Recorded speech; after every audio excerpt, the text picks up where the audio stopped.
Hello everyone, welcome back to the channel. अभी सुबह के हो रहे हैं 10 और मैं नाश्ता करने बैठी हूँ। तो मैंने सोचा व्लॉग स्टार्ट कर लिया जाए, कुछ बातें कर ली जाएं। नाश्ते में मैं खा रही हूँ पोहा और उबले हुए अंडे। तो वैसे तो पोहा अक्सर मैं डिनर में ही खाती हूँ, लेकिन आज मैं सुबह ही लेकर बैठ गई क्योंकि बच्चों को दिया था टिफ़िन में। तो मेरे पास और कोई ऑप्शन नहीं था। आजकल रात में मैं अपना जो बादाम और चिया सीड्स वगैरह होती हैं वो भिगाना भूल गई थी। अदरवाइज़ मेरा नाश्ता वही होता है, फ्रूट्स के साथ वो सारी चीज़ें। तो मैंने कहा चलो आज पोहा ही खा लिया जाए। और जब तक मैं ये नाश्ता ख़त्म करती हूँ, हम ईद से पहले वाला जो संडे वीकेंड आया था उसमें हम एक मॉल गए थे। मैं वहाँ की जो क्लिप है वो आपको दिखाती हूँ। वो मॉल घूम कर आइए आप। और उस मॉल में कुछ हुआ था, वो क्या थी स्टोरी मैं नाश्ता ख़त्म करने के बाद फिर मैं आपको बताती हूँ।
तो मॉल तो हमें बहुत अच्छा लगा, काफ़ी अच्छा बना हुआ है। बस ये है कि कोविड की वजह से जो है वो आबाद नहीं हो पाया है, काफ़ी खाली है। और काफ़ी सारे जो दुकानें हैं वो बंद हैं और कुछ एक आधी ही जो हैं वो खुली हुई हैं। बाकी तो ठीक था, अच्छा बना हुआ था। अगर चल जाए और भर जाए तो काफ़ी अच्छा लगेगा। फिर हुआ ये कि हम ने वहाँ का पूरा मुआयना करा, ऊपर नीचे सब जगह गए। उसके बाद जब बाहर आए तो फिर बस बाहर ही निकलने वाले थे बाहर, तो मेरी नज़र पड़ी चीनी मिट्टी के जो बर्तन होते हैं वहाँ बाहर, मॉल के बाहर जो वो लगा के रखते हैं, तो उन पे मेरी नज़र पड़ी। तो मैंने कहा एक नज़र मार लेते हैं, शायद कुछ काम का दिख जाए। तो बस वहाँ मुड़ गए हम। तो बस हम सब देख ही रहे थे कि कुछ काम का है कि नहीं है। उतने में आवाज़ आई धाड़ और मुझे लगा बच्चों ने कुछ तोड़ दिया। जब पलट के देखा तो बच्चे नहीं थे, वो ज़ैद थे। पहली बार हमसे कुछ टूटा, लिटरली पहली बार हमारी फैमिली से कुछ टूटा और वो बच्चे नहीं थे। तो पहले तो इस बात पे हंसी आई और उसके बाद ये हुआ कि जैसे ही हम कुछ संभलते और कुछ समझते तो ओनर तो जो उस शॉप के जो थे वो तो थे नहीं। उन्होंने 2 बंदे बैठा रखे थे। एक लेडी थी काफ़ी एजड सी, और एक लड़का तो नहीं बोलेंगे, थोड़ा सा हाँ 30s में रहा होगा, वो इतनी एज का था। तो ये 2 बंदे उन्होंने बैठा रखे थे।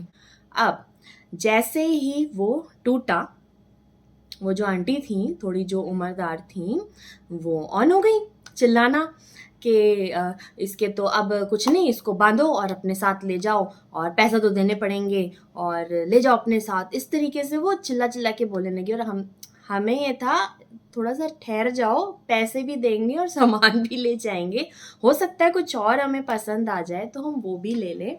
लेकिन वो ऑन थी ऑन थी ऑन थी। तो एक तरफ तो यहाँ हंसी आ रही थी कि ये बच्चे नहीं थे, वरना ये होता कि हम चिल्ला रहे होते कि बच्चों ने तोड़ दिया, ये तो बड़ों से टूटा है। और वो आंटी और 2 कदम आगे, वो ये भी नहीं सुन रही कि हम कुछ कह रहे हैं उनसे कि हम नहीं पैसे देंगे या हम नहीं लेके जाएंगे। बिना सब्र करे वो आंटी जो है वो चिल्लाई जा रही हैं। फिर वो जो एक और बंदा था वो बीच में आया, वो बेचारा काफ़ी अच्छा था, तो उसने आंटी को साइड लगाया कि एक तरफ जाके बैठो। वो फिर उधर गई और उनका मुंह बिल्कुल गुस्से में, जैसे पता नहीं उनकी उनके साथ क्या कर दिया हो। और फिर वो बंदा बेचारा बहुत अच्छा था। एक्चुअली हुआ क्या, हमें जो हम केटल देख रहे थे तो हमें जो पसंद आ रही थी, तो हम दोनों अलग अलग ही देख रहे थे। जैद को कुछ और पसंद आ रहा था, मुझे कुछ और पसंद आ रहा था। तो उनको जो पसंद आ रहा था उन्होंने मुझे दिखाया कि ये वाला देखो, और उन्होंने ऐसा टेढ़ा कर दिया। जब टेढ़ा कर दिया तो वो ढक्कन तो लूज ही होता है, तो वो गिर के टूट गया ढक्कन। अब वो तो सेट बेकार हो गया क्योंकि उसका ढक्कन टूट गया था। तो उस लड़के से हमने फिर बोला कि भाई ऐसा करो, इसमें कोई ढक्कन तो एडजस्ट कर दो, किसी ऐसी चीज़ का कर दो जो हम खरीद लेंगे, तो हमारे दोनों चीज़ों में वो ढक्कन फिर यूज़ हो जाएगा। फिर खैर उसने एक ढक्कन निकाला ढूंढ के जो काफ़ी हद तक उससे मैच कर गया। जब मैच कर गया तो उसने बोला आप देख लो, अगर आपको ले जाना हो ये वाला, कुछ और पसंद आ रहा हो तो वो ले लो, हमारा तो ये ढक्कन अब इसमें मैच हो गया है तो हम इसको चला लेंगे। तो बड़ा मतलब दिल से दुआएं निकली उस बंदे के लिए कि वाकई में अच्छे लोग भी होते हैं कि समझते हैं चीज़ों को। तो फिर हमने खैर जो पसंद आ रहा था हमें, फिर हमने वो वाला सेट लिया। तो फाइनली हमारे घर में एक जो है वो केटल और कप्स का एक सेट आ गया है, जो हम काफ़ी टाइम से देख रहे थे। मतलब काफ़ी लिटरली काफ़ी टाइम से हम देख रहे थे कि एक अच्छा कोई सेट, जैद को बड़ा शौक है कि मैं ऐसे केटल से चाय निकाल कर पीऊँ। तो लेकिन आया तो वो घर, लेकिन काफ़ी ज़्यादा वो हंगामे के साथ, कि वो हमेशा याद रहेगा कि वो किस तरीके से हमने परचेज़ करा। और ये है वो ऐतिहासिक सेट जो हमारे घर काफ़ी हंगामे के बाद आया। तो वो जो जैद को पसंद आ रहा था वो ब्राउन कलर में था, और वो जो एक ट्रेडिशनल चीनी मिट्टी के होते हैं ना कुछ, ब्राउन और डार्क ब्राउन और लाइट ब्राउन वाले, उस टाइप का कुछ सेट था। मुझे ये पसंद आ रहा था, तो ये मुझे इस कप की वजह से और ज़्यादा, ये कुछ डिफरेंट सा ही डिज़ाइन है, नॉर्मल से थोड़ा सा हटके। तो नीचे का जो इसका बेस है वो भी कुछ इस तरीके का है, तो ये मुझे ज़्यादा पसंद आ रहा था। तो खैर लाख लाख दुआएं उस बंदे को जिसने बेचारे ने मतलब काफ़ी एडजस्ट करा कि हमारा तो एडजस्ट हो जाएगा और आपको जो पसंद है वो आप ले जाओ। तो फिर बस ये केटल हमारे घर आ गई है। नेक्स्ट जो मैं आपसे बात करने वाली थी वो थी लॉ ऑफ अट्रैक्शन के बारे में। तो इसके बारे में तो शायद सभी ने सुन ही रखा होगा, और अगर आपको इस पे अगर कोई डिटेल्ड वीडियो चाहिए तो आप कमेंट करके मुझे बताइएगा, मैं नेक्स्ट इसको कवर करूँगी, क्योंकि ये बहुत एक बड़ा टॉपिक है, ऐसे 5 मिनट में ख़त्म नहीं होगा। तो वो डिटेल, अगर किसी को नहीं पता लॉ ऑफ अट्रैक्शन क्या होता है, तो डिटेल में ही जब मैं उसको बताऊंगी तो ही समझ में आएगा। मैं उसकी बात कर रही थी कि लॉ ऑफ अट्रैक्शन ने फाइनली मेरे लिए वर्क करा। ऐसे तो काफ़ी ज़्यादा चीज़ों में वर्क किया हुआ है, पहले भी मैंने आजमाया है, और लेकिन ये तो बिल्कुल ही एक ऐसा था कि अरे ये कैसे। ईद पे क्या हुआ, मेरी फ्रेंड्स आई थी और दोनों ने गिफ्ट्स दिए मुझे, तो बाद में जब मैंने गिफ्ट्स को ओपन करा तो उसमें से जो मेरी एक फ्रेंड ने गिफ्ट दिया था, भावना ने, वो था ग्लास का सेट। और वो ग्लास का सेट था वो जो मैं काफ़ी टाइम से ढूंढ रही हूँ। उसका एक रीज़न है, जब मैं ग्लास दिखाऊंगी तो मैं बताती हूँ। मैं काफ़ी टाइम से ढूंढ रही थी और मुझे कुछ ऐसा पसंद आ नहीं रहा था, या तो वो साइज़ में अलग हो जाता था या कुछ डिज़ाइन नहीं पसंद आती थी, तो मैं काफ़ी टाइम से वही ढूंढ रही थी। और ये बात मैंने कभी उससे शेयर नहीं करी थी, वो वीडियो देख रही होगी तो उसे पता होगा। मैंने कभी भी उसको ऐसा कोई बात आई नहीं एक्चुअली ग्लास की कि मैं ये ढूंढ रही हूँ या मैं वैसे ग्लास लूँगी, ऐसी कोई भी कभी बात आई नहीं। और जब मैंने वो बॉक्स खोला गिफ्ट का, वो ही ग्लास थे जो मैं काफ़ी टाइम से ढूंढ रही थी। और जैसे ही मैंने वो ग्लास देखे हैं, मेरे मुंह से यही निकला, जैद सामने बैठे थे, मैंने कहा अरे यार लॉ ऑफ अट्रैक्शन ने मेरे लिए वर्क करा। और देखो ये चीज़ मतलब एक्चुअली में ये वर्क करता है अगर आप इसको मतलब समझें और सही तरीके से इसको प्रैक्टिस करें और बिलीव करें इस पे कि ये चीज़ होगी, तो फिर बिलीव प्लस दुआएं तो होती ही हैं, इसमें तो कोई डाउट ही नहीं है। तो ये चीज़ वर्क करती है बिल्कुल, ये तो मैंने देख लिया। ये है वो ग्लास के सेट जो मैं काफ़ी टाइम से ढूंढ रही थी। इसके पीछे एक रीज़न है, मैं इसको क्यों ढूंढ रही थी। ये ना इस तरीके से ऊपर से काफ़ी चौड़े होते हैं और नीचे से ये इस तरीके से होते हैं। तो क्या है ना, आप इसको एक के अंदर एक रख सकते हैं, तो काफ़ी ज़्यादा ये स्पेस भी आपकी सेव करते हैं। अलमारी में जब आप किचन के कैबिनेट्स में इसको रखते हैं तो काफ़ी ज़्यादा ये स्पेस आपकी बचाते हैं। जो 6 की जगह ले रहे थे अब वो 3 की ही स्पेस में ऐसे आ जाते हैं। तो ये इस तरीके से रखने में, अगर आप इस तरीके से रखें कैबिनेट्स के अंदर किचन की, तो ये इस तरीके से आराम से काफ़ी स्पेस सेव कर देते हैं। तो अगर आपने ये 12 लिए हुए हों तो ये 3 भी इस तरीके से आराम से आ जाते हैं। डिपेंड करता है आपने, आपकी जो ऊंचाई है वो आपने कितनी रखवाई हुई है किचन कैबिनेट्स की। तो ये इसलिए मुझे ये चाहिए थे, मैं काफ़ी टाइम से इसको ढूंढ रही थी। तो हाँ, ये बात तो है कि जिस चीज़ के लिए मतलब आप लग जाते हैं, आप सोचते हैं कि ये चीज़ मुझे चाहिए या मुझे पानी है या मेरे पास होनी चाहिए इन अ पॉजिटिव वे। ये नहीं कि किसी से छीन कर लेना है आपको या ज़बरदस्ती हिरस करके लेना है कि अरे इसके पास ये चीज़ है तो मेरे पास भी होनी चाहिए, इसके घर में बड़ी गाड़ी है तो मेरे घर में भी बड़ी गाड़ी होनी चाहिए। हिरस जहाँ आपकी बीच में आएगी तो लॉ ऑफ अट्रैक्शन वर्क नहीं करेगा। बिल्कुल आपकी एक मासूम ख्वाहिशें होनी चाहिए, बिना किसी मिलावट के, तो वो ज़रूर वर्क करता है। और सेम जो है वो दुआओं के लिए भी है। अगर आप दुआएं करते हैं और आपको वो नहीं मिल रहा होता है तो इसका मतलब कहीं ना कहीं कमी आपके अंदर हो रही है। तो वो चीज़ पहले आप ठीक करके आएँ, उसके बाद फिर आपको वो चीज़ ज़रूर मिलेगी। तो ये तो है, अगर आप किसी से हिरस नहीं करेंगे, कंपटीशन नहीं रखेंगे दिल में और जस्ट अपनी ही लाइफ में आप खुश रहेंगे, सैटिस्फाइड रहेंगे और सबसे ज़्यादा जो है वो ग्रैटिट्यूड वर्क करता है। अगर आप हर टाइम हर चीज़ के लिए थैंकफुल रहेंगे और इस चीज़ को दिल से मानेंगे और एटलीस्ट दिन में 10 बार आपके मुंह से ये निकलेगा कि कोई भी चीज़ देखकर अल्हम्दुलिल्लाह ये मेरे पास है, और या जो अदर रिलीजन वाले हैं वो थैंक यू करें गॉड को, भगवान को, तो वो ज़रूर से आपको वो जो ग्रैटिट्यूड वाली एक फीलिंग होती है ना, उसमें बहुत ज़्यादा पावर होती है।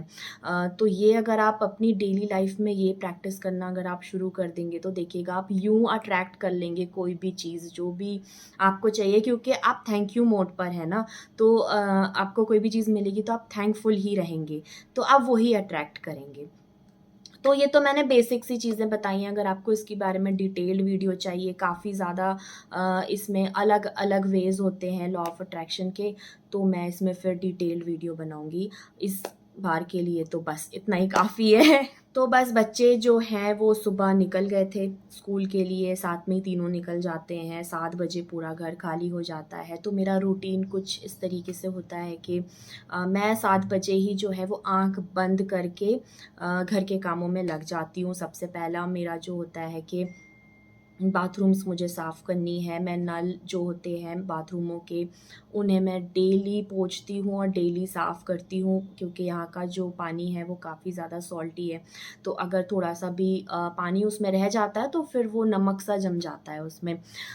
तो इसलिए मैं डेली ये तो रूटीन है कि मैं नल साफ़ करूँगी और सारा बाथरूम जो है वो क्लियर करने में मुझे 10 से 15 मिनट लगते हैं और तीनों बाथरूम मैं कर देती हूँ। उसके बाद बारी आती है डस्टिंग की, तो पूरा जो घर है वो मैं डस्टिंग करती हूँ। उसके बाद फिर ये सारा काम ऑलमोस्ट करते कराते सारे जो है वो बेडशीटें ठीक करना और सबकी जो दोहड़ है वो फोल्ड करना, ये सारा काम करते कराते आधा पौन घंटे का जो गैप है वो हो जाता है। क्योंकि मेरा ये मानना है जब घर से कोई निकलता है तो मैं पीछे से झाड़ू नहीं लगाती हूँ, ये मेरा बिलीफ है। पता नहीं मानना चाहिए नहीं मानना चाहिए, लेकिन ऐसा है मेरे साथ। तो फिर इतना टाइम हो जाता है, बस फिर मेरा काम होता है, मैं झाड़ू पोछे में लग जाती हूँ। वो सारा काम निपटा कर, बर्तन निपटा कर, हाँ, झाड़ू पोछे से पहले मैं बर्तन निपटाती हूँ ताकि थोड़ा-सा गैप और हो जाए झाड़ू लगाने में। तो किचन सारा पूरा क्लीन करके, बर्तन सारे क्लीन करके फिर लास्ट का मेरा काम होता है झाड़ू पोछे वाला। तो मैं ये सारा काम जो है बर्तन वाला और बाथरूम्स और डस्टिंग और झाड़ू पोछा, ये सारा काम मुझे करने में लग जाते हैं 1.5 घंटे। तो 1.5 घंटे के बाद टाइम हो जाता है 8:30। तो 8:30 के बाद फिर मैं जाती हूँ नहाने, और नहा धोकर फ्रेश होकर फिर जो है पीछे से बाथरूम में एक मैं पोछा मारती हूँ, क्योंकि मुझे सूखा हुआ बाथरूम पसंद है, गीला बाथरूम मुझे पसंद नहीं है। तो मैं वो सारा काम करके फिर मैं फ्री, ये सारा कुछ करते कराते 9 बज चुके होते हैं। 9 से 10 का जो टाइम है वो मैं फ्री ही बैठी होती हूँ, तो मोस्टली मैं उसे यूटिलाइज़ करती हूँ कुछ लिखने में या फिर कुछ पढ़ने में। तो आजकल जो मैं पढ़ रही हूँ वो है man are from Mars and women are from Venus. मैं बुक का कवर पेज आपको दिखाती हूँ। तो ये है वो बुक जो आजकल मैं पढ़ रही हूँ, और ये बहुत ही इंटरेस्टिंग बुक है। तो बड़ा मज़ा आ रहा है इसको पढ़ने में, बहुत ही फ़नी है पढ़ने में अभी तक, तो जहाँ तक मैंने इसको रीड करा है। तो अगर आपको रीडिंग का शौक़ है तो ज़रूर एक बार ट्राई करें इस बुक को। तो इस बुक के ऑथर के हिसाब से आदमी जो है वो मार्स से आया हुआ है, और औरतें जो हैं वो वीनस से आई हुई हैं, अलग अलग प्लैनेट से दोनों आए हैं, और वो अर्थ प्लैनेट पे जो हैं वो अटक गए हैं। तो अब ये दोनों भिड़ रहे हैं, तो इनकी पटती इसलिए नहीं है क्योंकि ये अलग अलग प्लैनेट से आए हैं, तो इनकी चीज़ें भी बिल्कुल अलग अलग हैं। तो इसके बारे में ही बुक है, ताकि मतलब ऑथर का ये जो मोटिव है ये है कि आदमी और औरत में जो है वो भिड़त तो होती ही है, वो क्यों होती है उसका रीज़न ये है कि हम एक प्लैनेट से हैं ही नहीं, हम अलग अलग प्लैनेट से हैं। तो जब आप ये पढ़ेंगे और समझेंगे तो आप फिर शायद ना लड़ें, या फिर आपके क्लैशेस ना हो, और आप समझें कि हम तो एक प्लैनेट से ही नहीं है, तो क्या भिड़ना। हाँ, इनकी चीज़ें अगर ऐसी हैं, ये बेड पे टॉवल फेंकते हैं, तो इनके प्लैनेट में ऐसा होता है कि बेड पे टॉवल फेंके जाते हैं। तो इस बारे में ये बुक है, बहुत फ़नी है, बहुत इंटरेस्टिंग है, बहुत हंसी आती है इसको पढ़ के। और अगर आपको रीडिंग का थोड़ा बहुत भी शौक़ है तो एक बार ये बुक ज़रूर पढ़नी चाहिए, बहुत अच्छी बुक है। तो बस इसके बाद फिर मेरा ये सारा फ्री टाइम होता है 1:30 बजे तक का, फिर मैं 1:30 बजे निकलूँगी बच्चों को लेने के लिए। तो मोस्टली मैं इसे ऐसे ही यूटिलाइज़ करती हूँ, कुछ रीड करके या कुछ लिख कर। तो मेरा यही काम होता है, और फिर उसके बाद मैं अगर मुझे नींद लेनी होगी तो मैं बीच में नींद भी लूँगी 1-1.5 घंटे की, और मेरे थकन के हिसाब से कभी-कभी 2 घंटे की भी। तो बस इस तरीके से मेरा जो है वो आधा दिन कट जाता है, जब तक बच्चों को लेकर आओ 3 बज चुके होते हैं, तो हाँ, मेरा ऐसे ही आधा दिन कट जाता है। आज मैंने सोचा है मैं लौटते हुए लेकर आऊँगी नारियल, क्योंकि मुझे आज एक रेसिपी बनानी है चिकन की, जिसमें नारियल पड़ता है। कच्चा वाला जो नारियल होता है, सूखा नहीं, उसे जो है मिक्सी में पीस कर, और कोकोनट मिल्क हमें अलग करना है, फिर उससे वो रेसिपी बनेगी। तो इसके बाद मैं आपसे शेयर करती हूँ वो वाली रेसिपी भी शाम के टाइम जब मैं बनाऊँगी। बाकी तो बस मेरा यही एक रूटीन है। अब देखती हूँ आगे क्या करती हूँ मैं, शायद यही बुक रीड करूँगी। आप भी ज़रूर रीड करिए, ये बुक बहुत अच्छी है। मेरी जो दूसरी फ्रेंड आई थी ईद पे, वो मेरे लेकर आई थी रॉक सॉल्ट लैम्प, और ये भी वो एक ऐसी चीज़ है जो मैं बहुत टाइम से मेरे दिल में ख्वाहिश थी कि मेरे पास हो, और ये मेरे पास आ चुकी है। तो ये काफ़ी खूबसूरत लगता है जलाने में, और मैं दिखाती हूँ आपको जलाकर ये कैसा लगता है ना, ब्यूटीफुल। रात में तो ये और भी ज़्यादा अच्छा लगता है, जब बाहर से बिल्कुल कोई रोशनी ना आ रही हो, और अंधेरे में बैठकर इसको देखना बहुत अच्छा लगता है। तो मेरी दोनों ही फ्रेंड्स ने मुझे वो गिफ्ट्स दिए जो मैं बहुत ज़्यादा दिल से चाह रही थी कि ये मेरे पास हो, और दोनों ही ने वो गिफ्ट्स मुझे दिए हैं और मेरी ख्वाहिश को पूरा किया है। तो thank you Bhavna, thank you Jaya, thank you so much दोनों को मेरी ख्वाहिश पूरी करने के लिए, मेरा लॉ ऑफ अट्रैक्शन पूरा करने के लिए, ज़रिया बनने के लिए। और वाकई दिल से थैंक यू। मैं बता नहीं सकती मुझे दोनों ही चीज़ें देखकर कितनी ज़्यादा खुशी हुई है और फाइनली दोनों चीज़ें मेरे पास आ चुकी हैं। तो चिकन के लिए ऑयल लिया है मैंने 1.5 कप और इसमें मैंने प्याज डाली हैं 3 मीडियम साइज़ की। इसको दरदरा सा पीस लिया है, बहुत ज़्यादा बारीक नहीं पीसना है। और बस इसको फिर तेल में डाल दिया है और इसे कम से कम 2 से 3 मिनट फुल आंच पे ऊपर नीचे करके चलाएंगे ताकि इसका हल्का सा कच्चापन जो है वो चला जाए। उसके बाद इसमें डाला है मैंने 1 चम्मच भर के अदरक और लहसुन का पेस्ट। इसे भी चलाना है 2 मिनट ताकि प्याज और अदरक और लहसुन जो है वो अच्छी तरीके से ऑयल में फ्राई हो जाए और इनका कच्चापन बिल्कुल चला जाए। तो मैंने चिकन लिया है यहाँ पे आधा किलो, तो आधा किलो में ये 1.5 कप ऑयल और 3 मीडियम साइज़ की प्याज। और ये मैंने अब डाले हैं इसमें टमाटर, तो ये 2 छोटे साइज़ के हैं, बहुत बड़े हों तो एक भी चलेगा। ये मीडियम से थोड़े से छोटे। तो ये मैंने बस इसे ढक दिया था थोड़ी देर के लिए। इससे क्या होता है टमाटर जल्दी सॉफ्ट हो जाते हैं, अदरवाइज़ सारे मसालों के साथ डालें तो फिर वही टमाटरों का जो ऊपर का जो स्किन है वो गलती नहीं है। तो इसलिए मैं इस तरीके से पहले डाल देती हूँ और फिर इसे ढक कर 2 मिनट देती हूँ। 2 से 3 मिनट में ये बिल्कुल इस तरीके से मैश करने लायक हो जाते हैं। तो बस इसे अच्छी तरीके से मैश करना है ताकि ये बिल्कुल चिकन में बीच में ना आए। और अच्छी तरीके से मैश करने के बाद इसे फिर इसमें डालेंगे चिकन। तो मैंने जैसे बताया मैंने चिकन लिया है यहाँ पे आधा किलो। तो जो मैं ये क्वांटिटी बता रही हूँ अगर बिल्कुल इसी के हिसाब से चलेंगे तो बहुत ही अच्छा परफेक्ट बन के तैयार होता है। तो चिकन डालना है यहाँ पर। चिकन डालने के बाद अगेन इसको मिक्स करना है और फुल आंच रखनी है। फुल आंच पे अच्छी तरीके से इसे जैसे भूनते हैं ताकि जो चिकन है उसमें ऊपर एक कोटिंग हो जाए और अंदर से वो अभी कच्चा रहेगा। तो जिससे ये बहुत अच्छी तरीके से इसमें मसाले बहुत अच्छी तरीके से पहुंच जाते हैं। तो बस इसे अच्छे से मिक्स करना है ऊपर नीचे फुल आंच पर और कम से कम 3 से 4 मिनट के लिए। और जब देखें कि बिल्कुल नीचे लगने सा लगा और सारे ही जो चिकन का ऊपर नीचे पूरा कलर बिल्कुल चेंज हो चुका है तब फिर इसमें हम ऐड करेंगे मसाले। तो सबसे पहले मैंने डाला है धनिया पाउडर, ये 2 चम्मच है भर के। और लाल मिर्च पाउडर ये अपने टेस्ट के अकॉर्डिंग कर लें। और हल्दी बिल्कुल 2 चुटकी के बराबर। और नमक अपने टेस्ट के अकॉर्डिंग। और बस इन सारे मसालों को अच्छी तरीके से मिक्स कर देना है। आँच जो है वो इस टाइम पर भी फुल और मीडियम के बीच में कहीं पर है, बहुत ज़्यादा फुल नहीं है क्योंकि मेरा ये जो बर्तन है ये बहुत ज़्यादा भारी नहीं है। उसके बाद मैंने इसमें डाला है 1 कप पानी का। और पानी अपने हिसाब से देख लें, अगर आपके चिकन बहुत टाइम लेता है गलने में जैसे मैंने पहले भी बताया हुआ है तो आप यहाँ पे 2 कप पानी डालें। मेरा जो है वो जल्दी गल जाता है चिकन, तो मैंने सिर्फ 1 कप पानी डाला है। और इसे अब मैं ढक कर पकाऊंगी धीमी आंच पे 10 मिनट के लिए। 10 मिनट के बाद इसे खोल कर देखेंगे, ये हाफ़ डन हो चुका होगा अभी तक। और बस अब इसमें हम डालेंगे जो नारियल पीस कर निकाला था, वो मैं शूट करना भूल गई थी तो मैंने रिकॉर्ड नहीं करा है। नारियल को बस थोड़ा सा पानी डाल के आधा कप के करीब और मैंने अच्छी तरीके से पीस लिया था और फिर छान कर कोकोनट मिल्क अलग कर लिया था।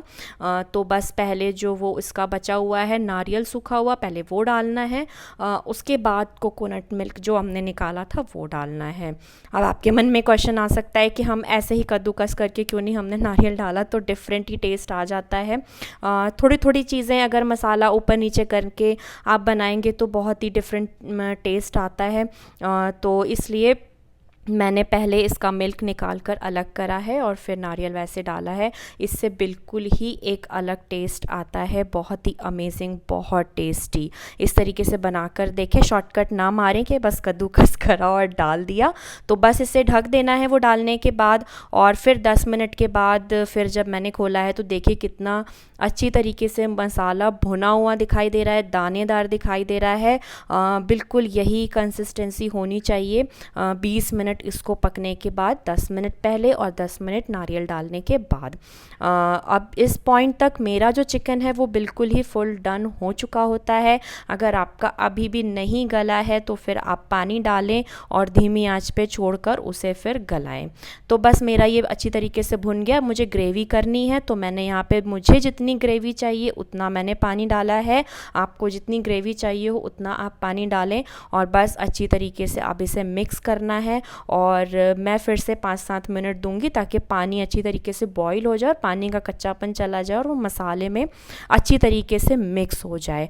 तो बस अच्छी तरीके से यहाँ पे चलाना है और बॉईल आने का वेट करेंगे। जब इसमें बॉईल आ जाएगा फिर इसको धीमा कर देना है, धीमी आंच पे इसको 3 से 4 मिनट देंगे ढक कर, और बस फिर ये बिल्कुल बनकर तैयार है। गैस को बंद कर देना है।